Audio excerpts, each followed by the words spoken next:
আসসালামু আলাইকুম বন্ধুরা, কেমন আছেন? আমি এনাম, আশা করি সবাই ভালো আছেন। বন্ধুরা, আমি যখন আজকে ভিডিওটা করতেছি, আজকে তারেক রহমান এবং বিএনপির জন্য একটা কিন্তু স্মরণীয় মুহূর্ত। তারেক রহমান দীর্ঘদিন পরে বাংলাদেশে ফিরতেছেন এবং উনি ঢাকায় ফিরে কিন্তু একটা বিশাল একটা সংবর্ধনা অনুষ্ঠানে উনি যোগ দিবেন এবং এখানে অনেকে বলতেছেন যে 50 লক্ষ কোটি, মানে তাদের একটা কিন্তু এক্সপেকটেশন যে সারা বাংলাদেশ থেকে বিশেষ করে বিএনপির যেই সমর্থক এবং নেতাকর্মী আছে তারা কিন্তু সারা বাংলাদেশে থেকেই আসতেছে এবং তারা এই 300 ফিট এবং এই বিভিন্ন অংশে কিন্তু তারেক রহমান সাহেবকে কিন্তু সংবর্ধনা দিবে এবং তাকে একটু দেখবে এবং তার কথা শুনবে। এটা একটা নানা রকমের একটা উত্তেজনা এবং মানে আনন্দের একটা অনুভূতির একটা সৃষ্টি করেছে, একটা উন্মাদনা তৈরি করছে এবং বাংলাদেশের রাজনৈতিক এবং অবস্থা এবং বাংলাদেশের যে ভবিষ্যৎ যে গণতন্ত্র, এটার উত্তরণের জন্য কিন্তু আসলে তারেক রহমানের কিন্তু একটা উপস্থিতি জরুরি এবং তার সাথে কিন্তু তার নিরাপত্তা। তো আমরা জানি যে সরকার থেকেও কিন্তু সর্বোচ্চ লেভেলে তার নিরাপত্তার একটা ব্যবস্থা নেওয়া হয়েছে এবং আমরা তার জন্য দোয়া করি বাংলাদেশে রাজনীতি করে উনি বাংলাদেশকে একটা সুন্দর ভবিষ্যতের দিকে এগিয়ে নিয়ে যান, এটা কিন্তু আমরা চাই।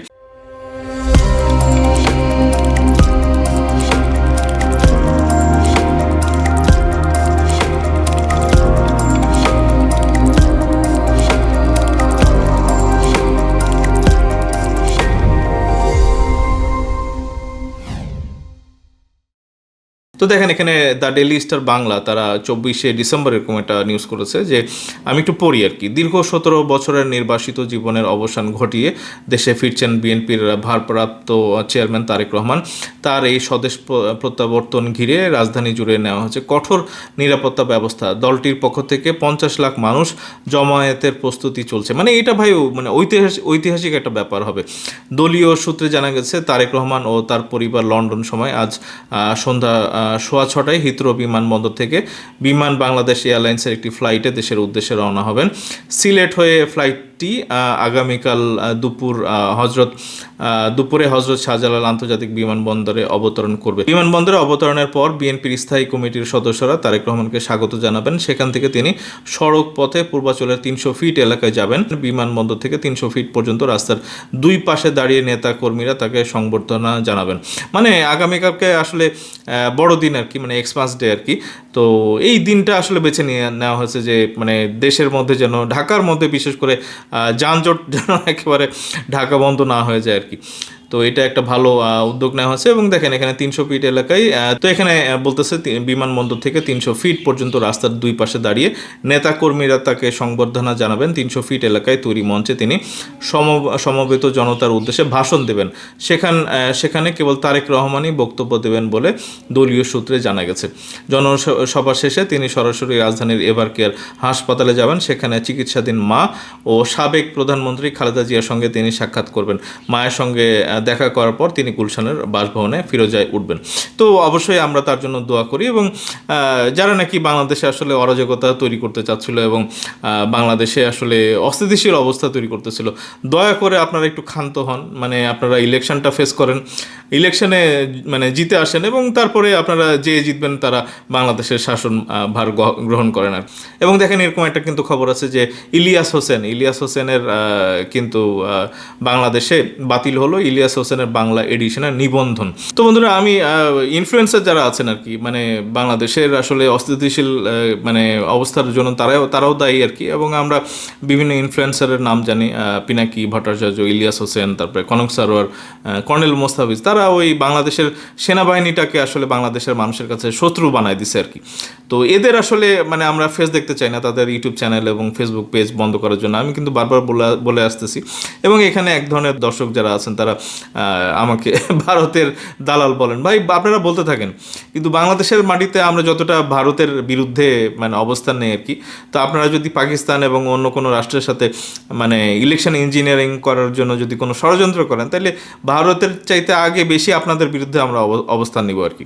তো অবশ্যই আপনারা মানে গণতান্ত্রিক থাকেন থাকেন এবং কোনো ষড়যন্ত্র এবং লাশের রাজনীতি না করি আর কি। আগে একসময় ইয়াসমিন নামের এক কিশোরীকে নিয়ে ধর্ষণ মামলায় কিন্তু আওয়ামী লীগ একবার লাশের রাজনীতি করেছিল। তো আমরা আসলে ওই বাংলাদেশে কোনো লাশের রাজনীতি করতে চাই না। ওই হাদিকে আমরা আমাদেরই লোক মনে করি। তারা ওই জামাত শিবির কিন্তু ওই ইনকিলাব মঞ্চ করলেও তাদেরকে এই হাদিকে কিন্তু তারা নিজেদের লোক বলে পোর্ট্রেট করতেছে এবং এখানে নানা ধরনের সন্দেহ হয় আমাদের এবং এইসব নিয়েও কিন্তু আমি নানা ধরনের ভিডিও বানিয়েছি, আপনারা দেখবেন আর কি।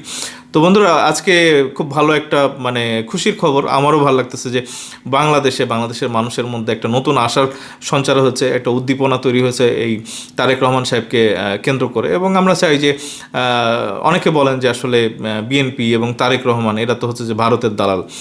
তো এইটা আমি আসলে বুঝি না। আমি বারবার বলি যে 1965 সালে এই বিএনপির প্রতিষ্ঠাতা উনি পাকিস্তানের হয়ে ওই ভারত পাকিস্তানের যুদ্ধে ভারতের বিরুদ্ধে উনি যুদ্ধ করেছেন। উনি ফ্রন্টে ছিলেন এবং ওনার ইস্ট বেঙ্গল রেজিমেন্ট ফ্রন্টে ছিল এবং এক রাতে প্রচুর শত শত ট্যাঙ্ক উড়িয়ে দেওয়ার কিন্তু আমরা খবর জানি আর কি। এবং এগুলো যারা জানেন না, আপনারা অ্যাটলিস্ট আপনারা যেহেতু ওই পিনাকি ইলিয়াসের ভিডিও দেখতে পারেন, আপনারা একটু গুগল সার্চ করেন ভাই। গুগল সার্চ করলে কিন্তু একটু নিজের জ্ঞানটাকে, নিজের আপার চেম্বারটাকে একটু আপগ্রেড করা যায়। বিএনপি হচ্ছে যে এই ভারতের সবচেয়ে আতঙ্কের একটা দল। কেন বিএনপিকে ওই ভারত এবং পাকিস্তান পছন্দ করে না? কারণ হচ্ছে যে পাকিস্তানের সাথে 1971 সালে ওই স্বাধীনতার ঘোষণা কে দিয়েছিল? শহীদ জিয়া। এবং তার উপরের সিনিয়র যারা পাকিস্তানি অফিসার আছে তাদেরকে মেরে উনি রিভোল্ট বলে যুদ্ধে ঝাঁপিয়ে পড়েছিলেন আর কি। তো এইটা তো ভাই ওই পাকিস্তান যদি শেখ মুজিবুর রহমানকে এখন গাদ্দার বলতে পারে, ইমরান খানকে জেলে ঢুকাইছে কারণ হচ্ছে যে ওই গাদ্দার শেখ মুজিব ওই DGISP আর পাকিস্তানের কিছুদিন আগে এরকম একটা বক্তৃতা দিয়েছে যে ইমরান খান যেহেতু শেখ মুজিবের একটা ভক্ত ছিল, এই কারণে ইমরান খানকে তারা জেলে ঢুকাইছে। তার একটা মেজর ক্রাইম হচ্ছে এইটা। শেখ মুজিবকে তো আসলে 1971 সালের উনি আত্মসমর্পণ করা পর্যন্ত তার কন্ট্রিবিউশন আছে। তো ওই সময় তো একটা লিডারই বাংলাদেশের স্বাধীনতার জন্য উনি কাজ করে গেছেন আর কি। উনি বিতর্কিত হয়েছেন হচ্ছে 1971 সালের পরে।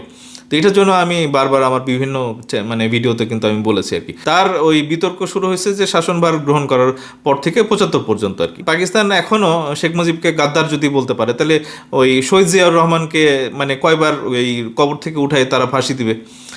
জামাত ইসলামী যদি কখনো ক্ষমতায় আসে, পাকিস্তান এটা করবে ভাই। বিএনপিকে কিছু করুক আর না করুক, ওই গাদ্দার বলছে তো শেখ মুজিবকে, শহীদ জিয়াকে 10 বার করে কবর থেকে উঠাবে এবং 10 বার করে ফাঁসি দিবে। এটা হচ্ছে যে পাকিস্তান। বেলুচিস্তানকেও তারা মারে, বেলুচিস্তানের মানুষকে, তাদের নিজের দেশের মানুষ।